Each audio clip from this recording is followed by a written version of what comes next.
When someone really wants to believe something about you, nothing will stop them. Sometimes we as people become so convinced that we're right that we can't see anything else. This can be pretty annoying if you're the focus of someone's misguided beliefs, but it can also be very dangerous.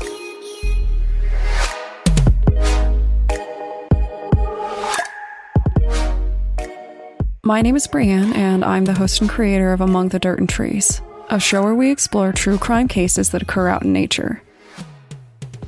In today's episode, we're going to discuss several women in Denmark who were accused of being witches and committing some very interesting crimes. For some reason, I just can't quite think past women being punished by the law this week, so bear with me.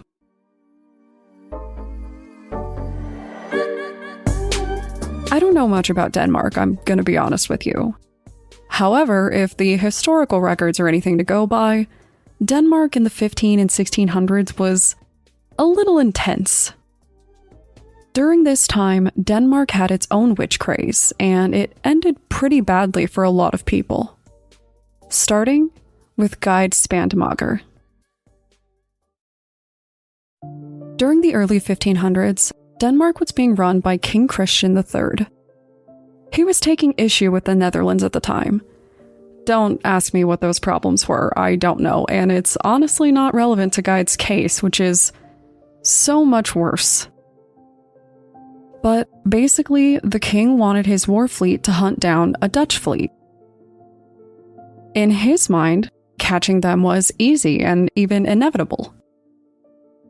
The wind was there and they were in full pursuit, but suddenly, the weather took a turn. The once windy space fell completely still, causing the Danish fleets to lose their edge. The Dutch fleet escaped, and the king decided that the only plausible reason for his loss was witchcraft. Now, given his convictions and animosity, you might assume that he would accuse a Dutch witch, but that wasn't the case. He singled out a woman named Guide as the culprit. I don't know what made her the obvious target. She was a local merchant's wife, but in the new narrative, she was leading a huge coven of evil witches who used magic to block the wind from reaching the fleet. Guide was brutally tortured, quickly confessing her crimes and admitting that she was working alongside others, who she named. And this is a real slap in the face to those people for about 1,000 reasons, but most of all because they were all basically mutilated to death. Yet, during all of that torture, not one of them named anyone else. So I feel like Guide probably didn't feel great about that. But she also did something pretty clever. During her interrogations, she actually told her torturers that she was the only one who could remove her magic, so they couldn't kill her or the curse would be forever. From what I can tell, this likely prolonged her life, but it didn't save it. What is interesting is that among the accused, there were both men and women, and even vicars. But the king took all of it seriously.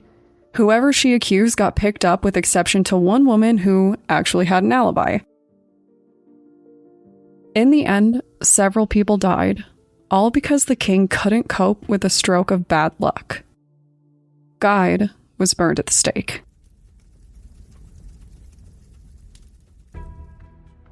46 years later, another royal mishap would lead to accusations against local witches. In 1589, there was a royal affair about to begin. Denmark's Princess Anne was set to marry King James VI, the leader of Scotland. This involved traveling from Denmark to Scotland, which required the use of a boat. While she was aboard the boat, a terrible storm broke out. The boat with the nation's princess nearly sank. She didn't show up where she was supposed to. In fact, when she finally made it to land, she was in Norway. The marriage went off as usual, but the royal family was pretty upset about nearly losing her. This caused the Minister of Finance to make accusations against the person responsible for the royal ship, an admiral. The admiral said that it was absolutely not his fault, which seems fair. But understanding the need for the blame to land somewhere, he came up with his own theory. He said that the ship and the skies were enchanted with dark magic by witches. So basically, this spun the entire narrative. In this new version, his royal ship was tip-top. So much so that it could stop a terrifying attack from witches and demons. He even went on to claim that small demons snuck aboard the ship to carry in the evil spell. Accusations were made, and everyone pointed the finger at a woman named Karen.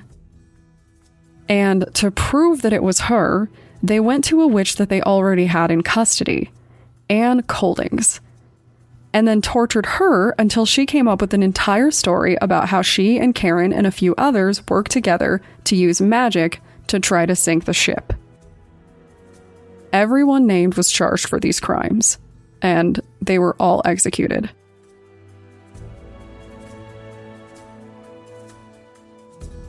Our next Danish witch is a woman named Anne Pals, who lived and died in the end of the 1600s.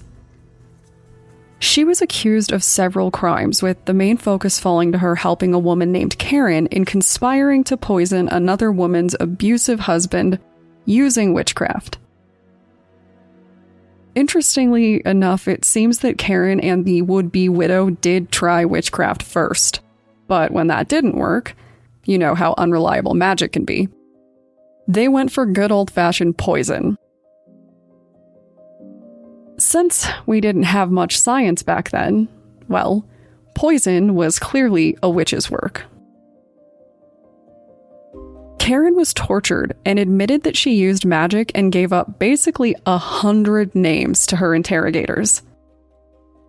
The worst part is that she clearly had no client confidentiality policies because the majority of those named were actually her clients. But on that list was Anne, and I feel like I have to warn all Annes and Karens away from each other given these cases. I'm really sorry, but it seems like nothing good can come from these bonds. The accusations against Anne really stuck because people were already really focused on her possibly being a witch. Some strange things had happened around Anne, and people came out testifying against her. Now, my favorite of these accusations is absolutely the belief that she murdered a woman for dancing with her husband. Using magic, of course. Basically, the story goes that at some kind of event, her husband had been dancing and flirting with this woman named Marin. Due to Marin's charm, Anne's husband fell for her. Anne publicly vowed to make it so Marin could never use her womanly charm on another husband again, promising her that she would never be able to dance with somebody else's husband. And soon after that, Marin fell gravely ill and died. The other accusations came from men that had a problem with her. One was a local farmer who claimed she used magic to kill his crops after he forced her son to join the army. And the other was the town's bailiff, which is obviously a problem. Generally, you don't want to have a problem with someone involved in the legal system that is deciding whether you live or die, but this bailiff had it out for her. He claimed that, and huge thank you to Wikipedia for this quote, but he said that she sold him land and she peed bad luck into it. Now, in all of my witch research, I have never come across the perils of witch pee. But now, I think we can all agree that this is obviously a pretty serious problem. But anyway, after all of these compelling arguments, she was violently tortured. They threatened to rip out her tongue, among other things, and she confessed, naming a few other women as well. After they heard everything that they needed to, they, with special permission, because this was supposed to be more merciful, cut off her head and burned her body. Karen was only flogged and banished.